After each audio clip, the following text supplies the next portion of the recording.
Right then, welcome back to another vid. Shut your face. It's Movember, so it's a good cause, so I don't want to peep out at you. Just just be quiet. But yeah, I'm fully aware it looks absolutely ridiculous with the old moustache. You're probably thinking, Alex, you look stupid, or Alex, you look 25 years older than your actual age. And I probably do to both of those, to be honest. But like I say, it's a good cause. Now, I'm not being sponsored for it, but I think it's, raising awareness. That can only be a good thing.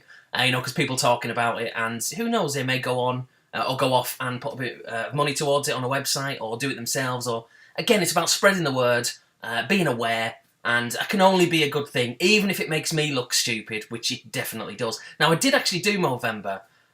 Oh, when was it? It's gone back a couple of years on my channel as someone kind of walks by my house there. Not that you can see them, but it caught my eye. So, I did it a couple of years ago, and I looked. If you think I look stupid now, you should have seen me 2 years ago. It looked absolutely ridiculous. It didn't help that I had the sideburns were just sticking out a bit, and the hair was like a nest. Not that it isn't a nest now, but it looked ridiculous then. It really did. And I think even for the video that I did for Movember going back 2 years ago, I think I had a real big kind of 70s-esque shirt on with like a few buttons undone, bit of chest hair, free DLC, which was absolutely ridiculous. But yeah, now, I'll be lying if I said I've had this moustache all month. I haven't shaved all month, but it's only just recently that I've kind of had the moustache. I wasn't brave enough to go moustache only. But if I am going to do the tash, for me personally, it's got to be this kind of look. The whole handlebars and the goatee, it's not for me. It's not for me. And I think I've touched upon this before, but when I was a kid, for me, obviously, the moustache, just a plain, standard kind of moustache, in the 80s and at the very turn of the 90s was still a popular thing. So, dare I say, there's a certain amount of nostalgia behind this kind of look. I still think I'm too young to, even at 36, I still think I'm too young to kind of pull it off myself, so to speak. But, I do quite like the idea of, rocking the old moustache when I'm about 48. But we'll see. Might be making YouTube vids then, so you'll see for yourself. But yeah, it looks ridiculous, and every now and again I kind of look down into the camera there, and yeah, what a tool I look. So that's that. But it's for a good cause, and if you've done it, fair play, and if you haven't, maybe think about doing it next year. But get sponsored, and maybe I will as well. It'll be a good thing. So there's a few things I want to talk about today.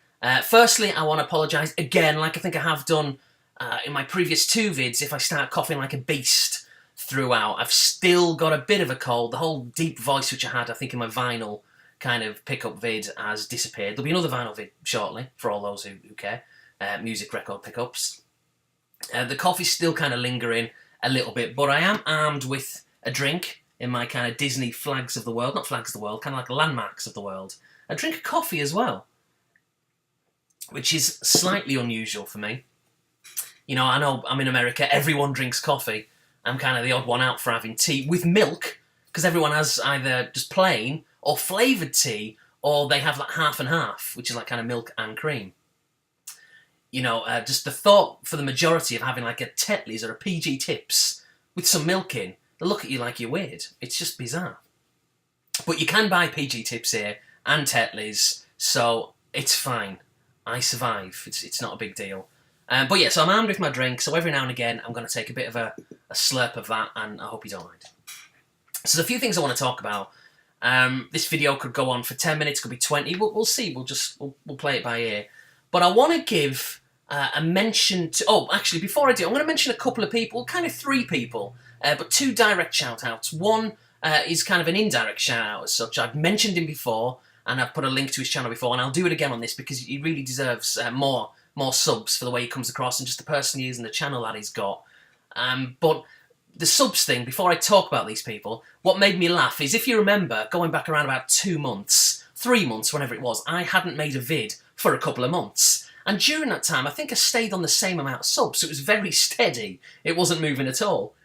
And then I put up a couple of vids, back-to-back vids. Or maybe they even came out on the same day, I'm not quite sure. And then a day later, I actually went down 2 or 3 subs. Work that one out. So I'm not making vids, and I keep the same amount of subs. I start uploading to people who are subscribed to the channel, and a couple of people go, oh no, I'm not having this. Who's this knob? Unsubscribe. What's all that about? It's just bizarre. So I think the moral of the story is if you want to keep subs, don't make any vids, because you'll just lose them. It's just really, really weird. I thought that was funny. Now, maybe YouTube had a bit of a mini purge, and it would have to have been a mini one to have lost 2. But maybe that's what it was. Or genuinely, maybe, you know, my vids just came into someone's feed and it reminded them that, oh, why am I subscribed to him? Unsubscribe. It's just really weird. Why would you subscribe to someone who you're not sure about subscribing to? It doesn't make sense. I don't understand that, but whatever. Maybe they did by accident. Maybe not. I know I've done that quite recently. Because it is actually very easy to do. You know, I won't name any names, don't embarrass them or myself. I've done it quite a lot recently. Totally by accident. And if you just click, accidentally of course, on the subscribe button, don't do it on my channel because it'll happen. But if you click on it, it automatically unsubscribes you. It doesn't even ask you if you're certain or, you know, are you sure, yes or no. It just unsubscribes you. It's really awkward. And sometimes, like, if your screen kind of freezes up and you're going around moving the mouse, pressing the button, you know, it can click on that subscribe button, which, like I said, will unsubscribe you, which is really unhelpful. So I've done that a few times over the last few months, and I've had to, you know, send the person a message and go, oh, sorry, I didn't do it on purpose. And, of course, they'll be reading this message thinking, of course you did. But I didn't. Maybe for some I did, but not for all, anyway. So that's that. So, yeah, my subs kind of went down and they've started to go up a little bit. But I just thought it was kind of funny. So, a couple of shout-outs. Well, kind of 3, but 2 direct ones. And the first one, now, I'm predominantly, or you'll probably see my channel as a predominantly gaming channel, and I guess it is. Although, as I always say, I do my football vids, I do my diary vids. I know I've not done one for a year, but I still do them. I do the Games X thing, which again is kind of gaming related because it's the magazine overviews. I do my vinyl pickups, and I did a few CD pickups in the past. My vlogs tend to be gaming and non-gaming related, like this one started, talking about tea and whatever else. I do the Thursday Drive stuff, which again is kind of, I've not done one of those for ages. It's a game that you're watching me playing, like a Forza or whatever, but ultimately I'm just talking about something non-gaming related over the top of it. So I like to think I do a lot of things. Did I mention my football vid as well? Maybe I did, can't remember. I think I did. But I like to think that I'm quite diverse in what I talk about and my channel in general. So you're going to have to like music to like this guy's channel. But I thought I'd give him a mention because, you know, branching out as I have done for a while now into other communities, namely the vinyl community, the music community on YouTube, I've discovered a hell of a lot of really, really good channels and really nice people, you know, guys, girls, young, old, just really fantastic, down-to-earth people. And it's really refreshing to see that in other aspects of the community other than the gaming one. And there's this one I've been watching lately. Now, I have no idea how old he is, not that it matters, but I don't think he's very old. He's probably in his, like, I don't know, I'm going to guess maybe early 20s. He's young, but he comes across quite reserved. Nothing wrong with that. Maybe he's just getting used to the whole thing of, you know, being on camera. And for some, that's, you know, it takes a bit of doing. With me, I was kind of cocky straight from the off. You know, quite confident straight off the off on my vids. But even then, even though I was confident, or I thought I was, it's nothing in comparison to now. I think the longer you do something, whatever it is, the more you do something, the more you grow with it, the more you learn, the more comfortable and confident you feel. So maybe it's just a case of this guy's just new to YouTube. He doesn't have a lot of subs whatsoever. Do you know what? I forgot to even look, but I know he's not got many. It doesn't really get that many views in comparison to a lot of us, or comments. And again, maybe being a relatively new YouTuber, I think sometimes people don't understand the etiquette, if you like, which goes behind YouTube if you want to be a success. When I say success, I don't mean millions of subs. I mean kind of get a little bit of a following and to fit into a community.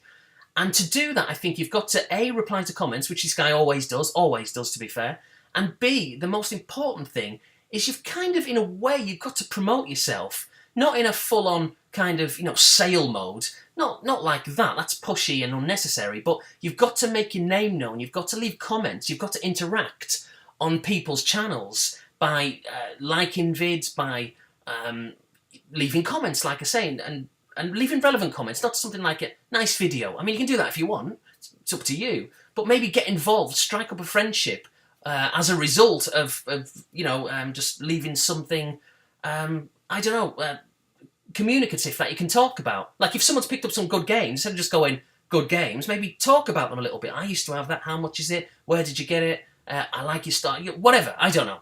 Say something. That's what I do anyway. I'm not telling people what to do, although I kind of am. But that's what I do, and it's kind of served me well. But it depends how big you want to be. I mean, I've got about 1,300, 1,400 subscribers, which is just ridiculous.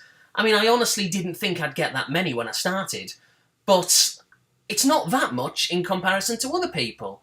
But it's not about that, is it? It's not a numbers game, but I do think it's nice to have a fair amount of people regularly watching, and because it makes you want to make more content as well. So anyway, that was a load of bollocks, really, that wasn't it? So this guy is called The World Won't Listen. I'll put a link, obviously, in the description box. It's non-gaming related. It's completely vinyl related. He picks up his music pickups. Every single thing he buys is pretty much quality. He puts a lot of thought behind all his records. You can clearly see he bides his time. A bit like many of us, in the gaming community. We don't just go out and buy anything. We'll wait until there's something we really want. We'll wait until the price is right, until the condition is right, and then we'll go out and we'll get it. And this is what this guy does. He buys a lot of good stuff. There's a lot of things which he's bought which I've been completely unfamiliar with, but I've checked out a track or two on YouTube, or anywhere else for that matter, and I've really liked it. And it's made me think, do you know what, I might get that. And it's that influence, but the influence in a positive way of introducing yourself to a new genre or new band or whatever it may be. So if you like your music, and who doesn't like their music, then please check out his channel. His name's Jamie, and the channel's called The World Won't Listen. Now, I'm aware, like I say, the majority of people probably won't really click on that link or subscribe, but just have a look. What's the harm in having a look? We all like music, and you may be influenced, and we all like nice, down-to-earth people as well. So at least take a look if you like your music. You don't have to say I sent you or anything like that. I'm not really bothered about that. You can if you want, but it doesn't really bother me. I'm not doing this to try and get my name circled around the community. I couldn't care less. I've been making vids for nearly 5 years, so I don't need more attention. You don't have to mention me. Just check the channel, and if you like music, and you like down-to-earth people, and you like quality pickups, check Jamie out. It's a good channel. And a very new channel, still growing, not many subs. Now, another person who I saw the other day, I don't mean for this to sound a little bit controversial, but this is a girl gamer, or gamer girl, or whatever a lot of these people call themselves. I don't think this particular person calls herself that, but I know a lot of people do. And I'm not saying there's anything wrong with that. I'm just saying a lot of people do. Now, it's funny because there's not a lot of girls in the gaming community who I'm subscribed to. I'm going to have a swig of coffee here. Off the top of my head, and apologies, really, if I leave anyone out, but I think there's just 3. I think there's 3. There's Charlie, Jurassic in Australia, who've been subscribed to for probably not long after I started my own channel, so a long, long time. I know she kind of goes through phases where she doesn't upload anything for months and months and months. But really nice person, and I like watching her stuff. There's just another level, that's, I believe, Amanda Panda, who hasn't, or up until recently hadn't made a video for ages, and again is another one who kind of dips in and out, does things other than gaming related as well, like kind of comic books and beads and things that she makes and all sorts of stuff. And then there is Christy O'Connell. Again, someone else. I guess like most of us who go through phases of uploading vids and then going away from YouTube and then coming back a little bit. And there has been a couple over the years, a couple of others. But other than that, I think that's the only gaming female gamers I'm subscribed to. Sorry, I'm just looking again at the moustache. I'm thinking, what a tool. I kind of forgot about. I was completely oblivious to that there. And I've just reminded myself, Jesus, what am I doing? So other than that, I don't think I'm subscribed to any gaming girl channels. There's a lot in the music community. Quite a few, probably 6 or 7 that I've subscribed to over the last few weeks or few months. But yeah, in the gaming circles, the gaming community, just maybe 3. Well, now 4, because this girl, and it's a bit of a blinded shout-out, or a blind shout-out, really, because I've only just subscribed, although I've been watching for a couple of weeks. And her name is MidnightWolf. Now, what I like, again, she seems quite young, although age is obviously academic, but what I like about her channel is that, much like Jamie for The World Won't Listen, the music pickups, she seems to buy things that she wants, and very knowledgeable it's not just a case of, oh, I've got this, and this, and I don't know anything about it. Every game she's showing, and she's got a big collection of stuff, every game she's showing, she knows about it. She's played it, she's played a lot of it, or most of it, or whatever it is. Or for the majority of stuff anyway. And I was just impressed, which sounds really patronised. I don't mean it that way, but, you know, a lot of us, myself included, especially over the years, have just kind of held up a game and went, yeah, I've got this. Not sure what it is, but it was £1, so I took a punt on it. Or this one was $3. It looks rubbish, but it was $3. You know, that kind of mentality. But she doesn't really seem to do that. So check out her channel. She's got a lot of collection vids up already. Now, I think her channel, last time I checked, she had about 80-something subs. I think 85, there or thereabouts. It's probably shot up a lot since then, but check her out because she comes across, like I say, as a nice person. And, you know, why wouldn't she, of course? And the collection's really good, and she seems to know her stuff. So take a look. Again, if you want to say I sent you, you can. But I don't care. I'm not bothered.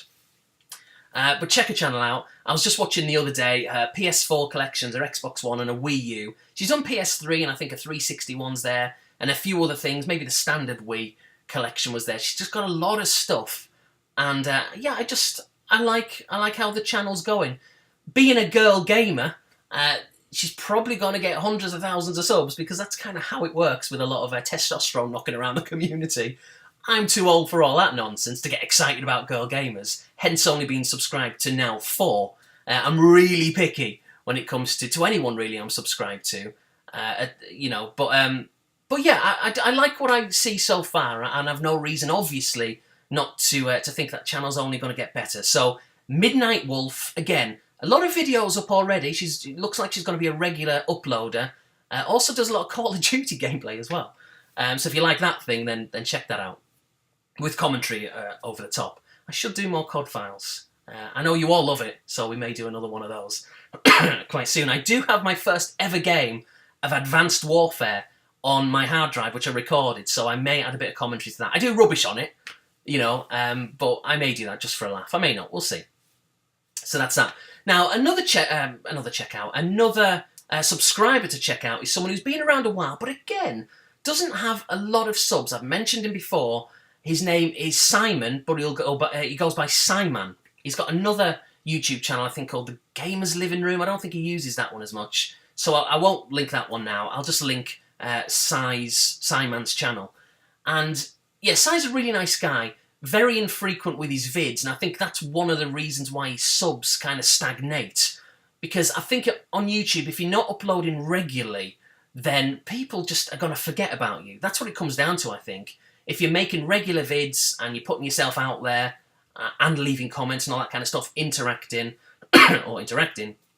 you're going to make yourself more aware to the community or to whatever community you're in. And Sai doesn't really use YouTube as much as maybe as he should, because I think he could get a lot more subs. He's recently moved back to the UK from China, of all places, you know, being in like the teaching industry. I hope I'm not revealing any secrets there. I mean, he's touched upon it on video himself, so it's not that much of a big deal. But yeah, I've watched his videos for absolutely ages, probably since he started, quite honestly. It could be a couple of years, maybe even more than that. And Sai touched upon a vid. It was probably his last vid. Depends when you're watching this, of course, but his last vid as of today, as far as I'm aware. Unless I think he did another, actually. Coughing again. Maybe he didn't. Maybe it was his last vid. Either way, his last video, or one of his recent videos, was about his collection.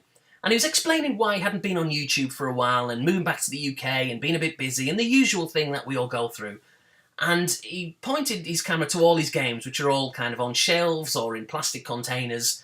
And he basically said that thing which all of us really go through, where he questioned whether he needed some of it, whether he needed all of it. And he's in a bit of a predicament, really. He doesn't really know what to do. Is he going away from gaming? Is it an age thing? Is it a time thing? You know, if you've not got the time, it becomes very hard to justify storing games, buying new ones, because ultimately you're not really playing them and you're forking out money for all this stuff. And so that's where Sai's at, I think, at this moment in time. And basically what I said to him, and it's just a bit of advice from my perspective, which always helps me, and we're all different, of course, but I said to him, and he doesn't have to do this quite so literally, you could do like an equivalent, but I said, well, why don't, you know, if you're questioning whether you want any of this stuff, or even all of it, why don't you go through all of it and have like a yes maybe, and a no pile. Like a keep, maybe, and a sell. And just literally go through all your games and all your consoles. Now, it made me laugh as well, because Si said, I don't have many consoles. I've only got about 20. And I thought, bloody hell, I've got 6. And one of them's including a DS and a Wii, which I never use. So really, I've got like 4. And 2 of those, in fact, no, I've probably got 7, including the DS. But 2 other ones are boxed away. I've only got 3 out on display. They're behind me over there. That's all I've got. So when he said around about 20, I thought, Jesus, maybe he's got more than he thinks. Maybe he doesn't need 20, but we're all different. Some people love having loads of games and loads of consoles. But like I say, I said to Si, just have 3 separate piles of games and consoles. Everything which you look at, which you maybe pull off the pile or whatever, and if you think you really want it, if there's a real huge nostalgic connection there, or if you really like it, or if you really want to play it, if it means something to you, then put it in the yes pile. Because otherwise you're just going to sell it and buy it back. If it's something you're not bothered about, then maybe put it in the maybe pile. If it's something which you look at and think, why have I got this? Put it in the no pile. Then, after you've done that, go through the maybe pile again and try and weed that down a little bit further. Put some stuff in the yes, put some stuff in the no. And then everything which you're not bothered about, games and consoles, put it all on eBay, individually or in one big job lot, and just get rid of it. That's what I've done on every single occasion in the past. And it's always felt really good. Now, if anyone remembers, when I first started my channel, Japanese N64 games, believe it or not, for some who maybe can't remember that far back or weren't subscribed then, Japanese N64 games were a huge part of my channel. I would come on camera and hold up a game, like the box, and show you the sides, it's like 4 or 5 years ago, and talk about the game and how much I paid for it and why I bought it and what I think of it and all that kind of stuff. And then at the end of the vid, what I sometimes did is I'd do a little bit of a gameplay of it. Now, it was always, I think always, maybe there's a couple of times when it wasn't, but usually it was emulated gameplay, because I just found that easier. And then eventually the emulation became harder to record, because sometimes there'd be glitches and all that kind of stuff. So I stopped doing the gameplay. But yeah, I was massively into the N64 Japanese pickups, and funnily enough, just sheer coincidence, I got to 64, maybe it was like a subconscious thing, I don't know, but I got to 64, and I thought, I don't really want to do this. Why am I doing this? I started to look at the games I had, and obviously they were all in Japanese, which didn't help whatsoever. The language barrier was just too much. They look cool, the artwork was fantastic, the multicoloured spines, they look brilliant. If you like that kind of aesthetic look on your shelves, they looked really vibrant, and I liked having them. But ultimately, I was buying more and more of these things. Like I say, got to 64, coincidentally, and I just thought, nah, this isn't working for me. Why am I doing this? This is absolutely pointless. And I stuck them all on eBay, and I regret it to a degree, because I sold them all for a very low price. It was a buy it now, and I just wanted to get rid of them. So I should have got more money. I do regret that. But what I don't regret is ultimately getting rid of them, because I really had to. Because I just wasn't using them. They were just a hindrance. And no regrets whatsoever. Now, it's funny as well, because also on my channel, I've had massive collections of 360 and PS3 games. I've probably had, let me think, I had probably around about 200 Xbox 360 games. In fact, I did a collection vid where I had 4 parts. It's still up on my channel, you can probably still watch it. And the majority of them have all gone because I just didn't want them. It got to the point where I had too many, and I thought, why have I got all these? Again, to a degree, maybe out of greed, I kind of regret it a little bit. And sometimes I do think maybe I should start buying 360 and PS3 games back. Sometimes I think, no, I've made the right decision, at least for now, and I'm not interested. But still, the point is I had a massive collection of 360 games. Same with the PS3. I sold all the 360 stuff, or the majority of it, and got the PS3. And then I sold the majority of the PS3 stuff. Obviously, I didn't sell anything that anyone gave me, or that someone bought me for Christmas or birthday and all that kind of stuff. But stuff I bought myself, just got rid of, because I found it overwhelming. It was taking up too much space. But maybe more importantly, I wasn't playing it. So I got rid of it. I was very decisive and just decided I didn't want it. Also, before I came to the States, going back like 6 years ago, whenever it was, I had a massive collection of Sega Mega Drive games. Probably had, again, maybe 150 to 200. And I just got rid of them.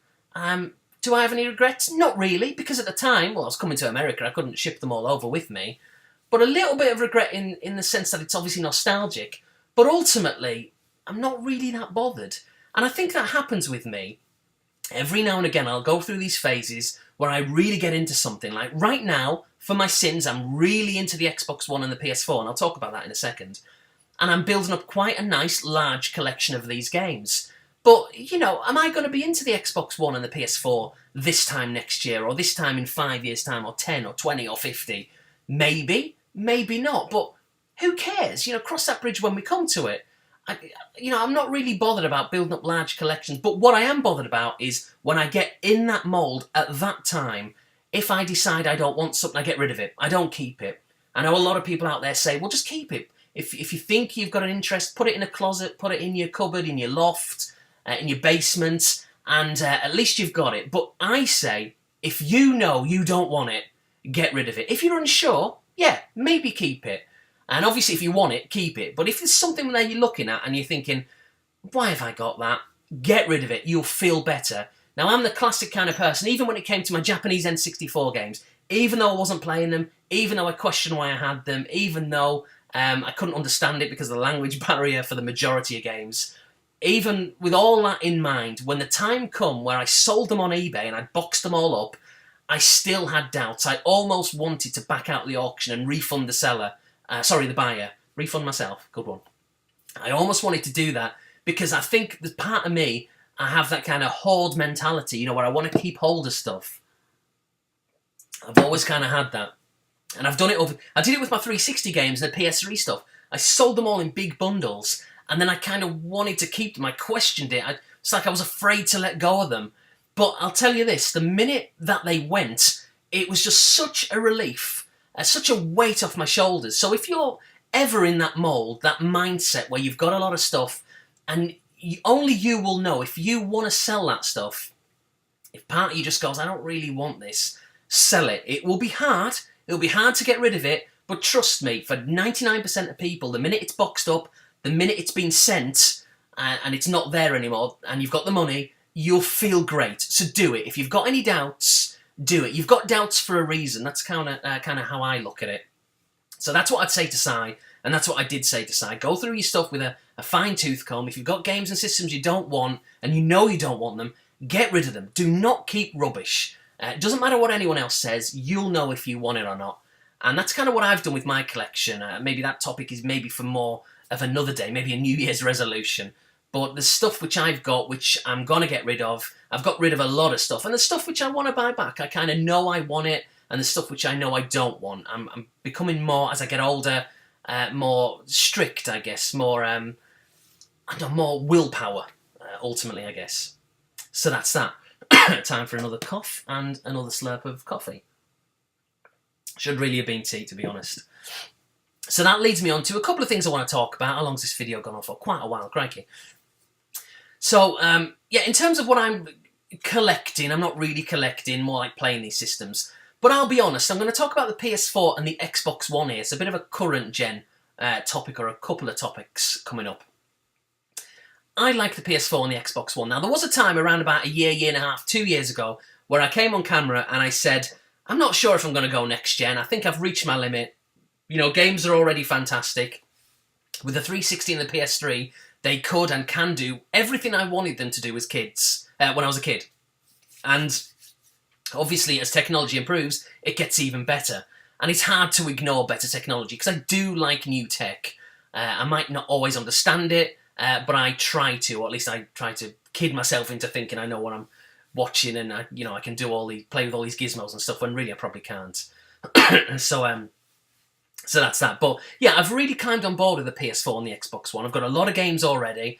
Some you've seen, some you haven't. I bought quite a lot on the Black Friday sales, but really good prices. Really good. I mean, stupidly well under half price. And I just thought, well, I'm going to get them, even though I've spent a lot of money. Treat myself. It's Thanksgiving. You know, coming up to Christmas. There's another excuse. I'll stock up and then maybe go a little bit cold on current gen pickups in the new year. Because I'm buying so many at the end of the year, that'll last me a good few months. That's the thinking behind that. But I really like them. But here's the deal. I mean, there's no rules here. You don't have to prioritise the PS4. You don't have to prioritise the Xbox One. You can like them and love them, appreciate them both equally. But part of me, and I'll just say this, I'm not sure whether I think this or not. I'm just kind of speaking without thinking. As I cough again. I told you, it's bronchitis. Jesus. Mild bronchitis, although it seems pretty excessive. Yeah, the general consensus, the common popular opinion is that the PS4 is the better bit of kit. And I guess it is. If you look at it from a technological spec point of view, the PS4 is better.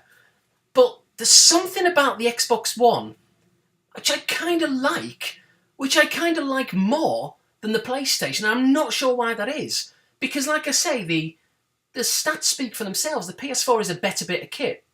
You know, it's sold more. Not that that really means anything. It doesn't really.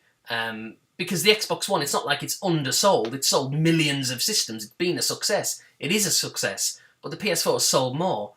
Maybe with the Xbox One, it could be because I had a 360 2 or 3 years before I had a PlayStation 3. So maybe I've got that kind of nostalgia, if you want to use that word, towards the Xbox. Although that doesn't really work because I had a PlayStation, and I had a PlayStation 2 and an Xbox. So I've got more history with a PlayStation.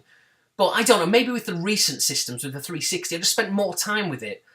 Maybe it's because I preferred the 360 controller. I prefer the Xbox One controller to the PS4 controller. The PS4 controller is brilliant. I love it. I love the PS3 one. I just preferred the Xbox one. So maybe it's just that natural kind of gravitating towards those systems because of that. Maybe also it's the fact that I've got more friends, more interactive friends on the Xbox. It makes me want to play that more. I've got so many friends, I've got about 25 friends on the PlayStation 4, PlayStation 3, PlayStation 4, and hardly any of them, and myself included, I'm guilty, we never, ever interact. It's just, you look at it and you think, what am I doing even adding these people? Why are they adding me? What's the point? This is ridiculous. I guess the time zone doesn't help, you know, with me living in another country to most people who are watching this. God, I need another drink. But yeah, there's that element too. There's the element that what I really like as a nostalgic gamer, and I liked it with the Amstrad in regards to it not being as popular as the Commodore 64, the Spectrum, the ST, which wasn't as popular as the Amiga. I love the Sega Saturn. I preferred the PlayStation, but I love the Saturn because it was a bit of a failure, really. And I think that's another reason why I like the Xbox, because it's the underdog. And maybe it's a British thing, maybe that's a bit of a stereotype, a bit of a cliche, but I really like the underdog to do well. And the Xbox is the underdog, so it makes me want to kind of stick a bit of a finger up, a couple of fingers up to the PlayStation 4 in a way, and say, well, everyone's jumping on that bandwagon, it's the cool thing, all the cool kids are doing that. I don't want to be part of the cool brigade. I want to kind of jump on the underdog's back. And it makes me feel like I want to do that with the Xbox. But then sometimes I'll take a logical, you may say, step back, and I'll think, well, the PlayStation 4 is better. So I'm not sure. I'm kind of constantly I'm not really asking for any opinions, by the way. It's sort of a rhetorical question. But I'm constantly bouncing back and forth thinking, do I want to prioritise the Xbox One?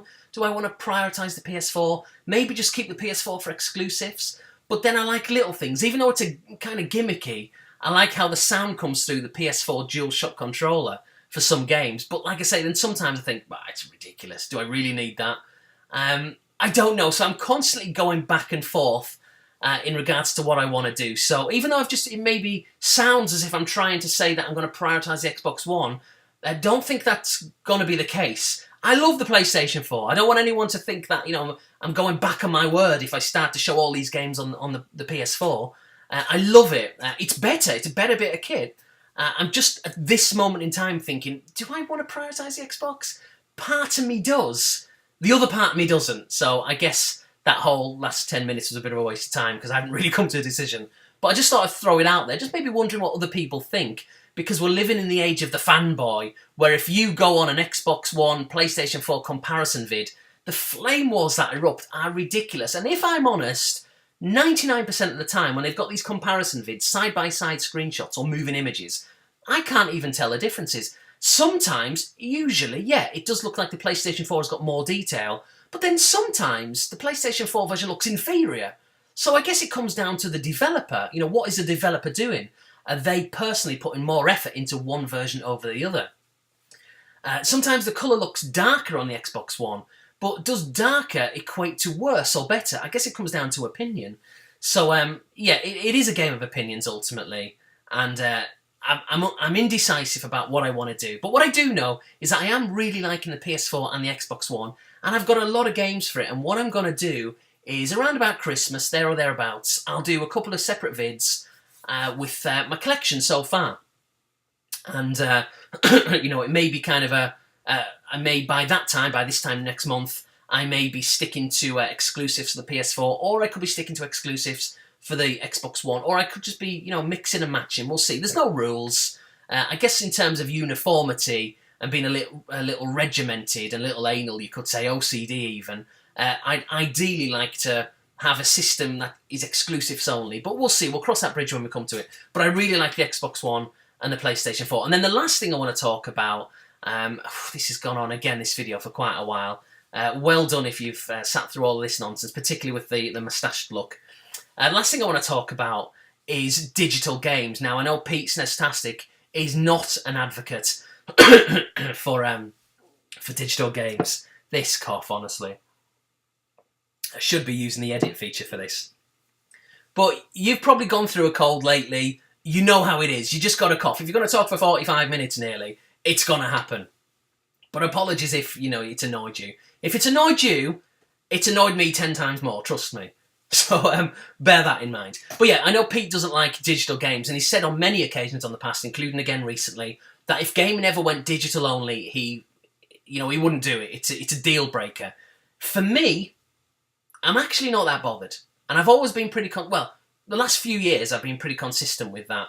Now, it may surprise some people. It may make some of you froth at the mouth to hear that quite recently I bought a game, a full-price $60, $59.99 game on the PlayStation Network, and it was Call of Duty Advanced Warfare. And the reason why I bought it, I did it for a bit of like a guinea pig test, really. I wanted to see, even though it's a lot of money, you know, to do that for, I wanted to see whether it would work, whether I could get into the whole digital thing. Now, admittedly, obviously, the major drawback for me and for others, the majority, there's no physical entity here. There's no game on the shelf. There's no box. There's no case. There's no instruction manual, although we never get these days anyway, do we? So, or get those these days, I should say.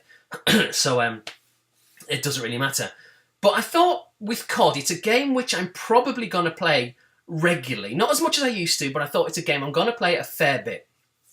And if I'm honest, I don't really want to have to get up every time I want to play the game, go to the shelf, take the bloody box off, open the box, get the disc, put it in, put the tray in, or whatever it is, put the box back on the shelf and all that kind of stuff. All right, it doesn't take a long time, but it's effort. And if I can just put my PlayStation 4 on, or the Xbox One or whatever, and just move the controller over the game and press the button, and I'm instantly in the game, I thought, will I like that? Will I appreciate that?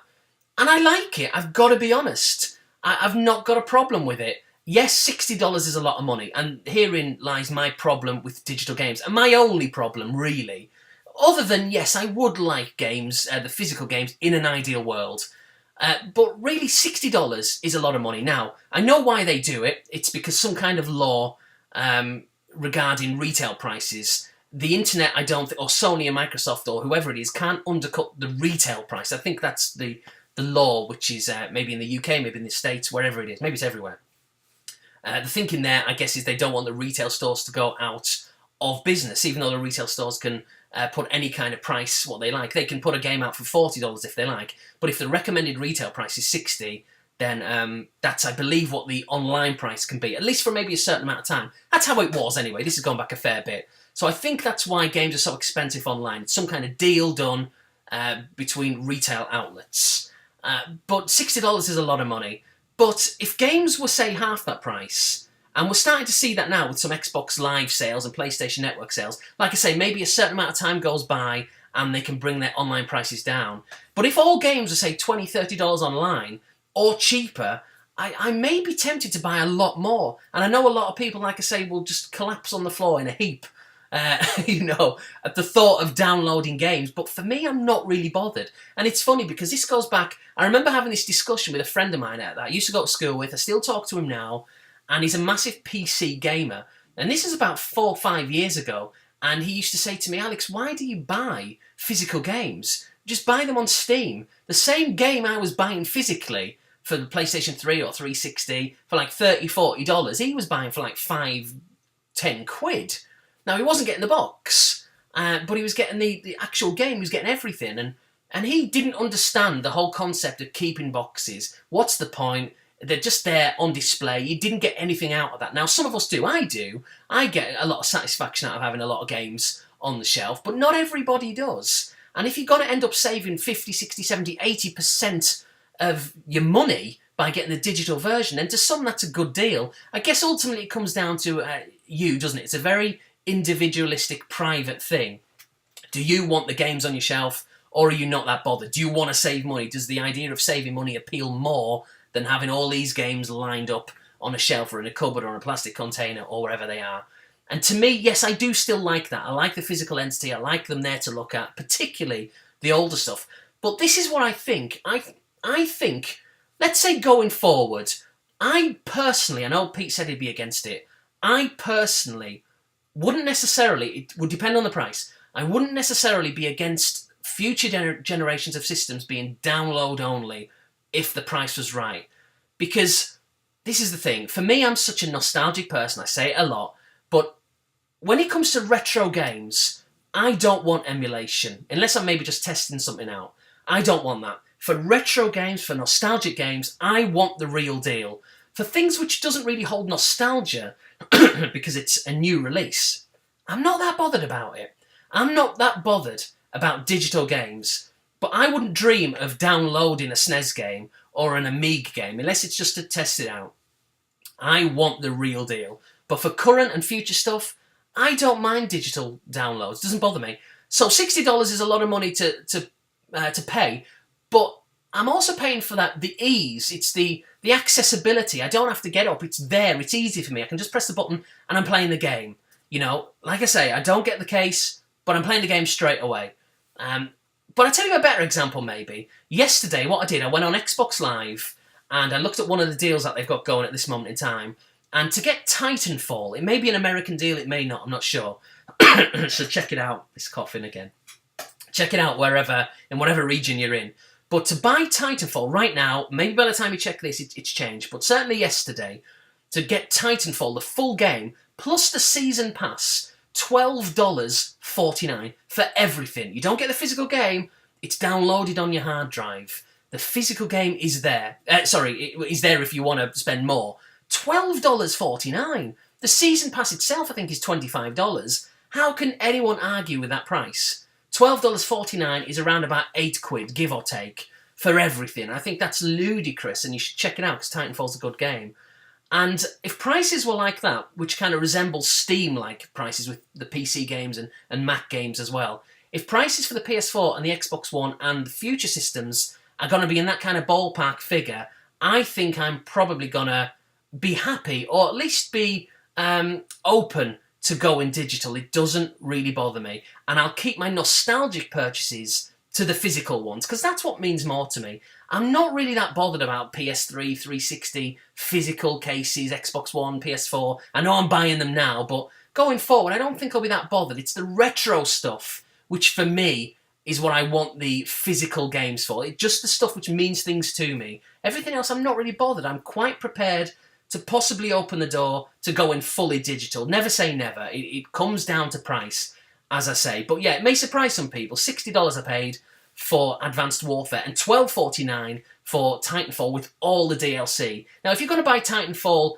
retail price, you're looking at $40, $25, $65 for the game in a physical aspect, plus the digital season pass. So you can do that. You can pay $65 or maybe get a deal and maybe pay $35, $40 if you shop around. But you can do that if you want, or you can pay $12.49 for everything and get the digital version. To me, it's a no-brainer. Excuse me again. Now, I know a lot of people will turn around and say, yeah, but, you know, what if the servers get taken down in the future? Well, what if they do? So what? If you've got the physical game of, let's say, I don't know, it could be like a Pokemon game, for example. Are you seriously telling me, even though you've got the physical game, that you're going to be playing that in 20, 30, 40, 50 years? You're probably not. Now, you may turn around and say, it's not the point. At least I've got it where I can play it. And that's true, but I think some people just kind of hold on to that too much. The fact is, you will have physical games that you could play, maybe. Well, you could play them because you've got them. But the chances are you're not going to want to. I mean, like I said, I had a massive collection of PS3 and 360 games, but the chances of me anytime soon going back and playing the majority of them, I'm just not interested because that was then. I'm a very much forward-thinking person, unless it's kind of like the late 80s and the 90s, and I'm kind of very nostalgic about that. But things like the PS2, the Xbox 360, already I'm starting to really forget about it. It doesn't really bother me. And the classic one where people come around and they say, you technically don't own your digital version. You do. Stop saying that. You do own it. You own everything that you buy. It's on your hard drive. You own it. You can just download it in the future. And all this talk about servers going offline in the future, yes, it's true. They could go offline. But also technology, I'm sure, will get to a point where you can just download it and have your own servers. I don't think it'll be lost forever. So I think there's that to bear in mind too. So I'm going to have another swig, and then I'm going to call this a day, because I can feel it's getting out of control. I think I've actually set a world record for the amount of coughs. And I really apologise again for everyone who's had to put up with that. Just pretend it didn't happen.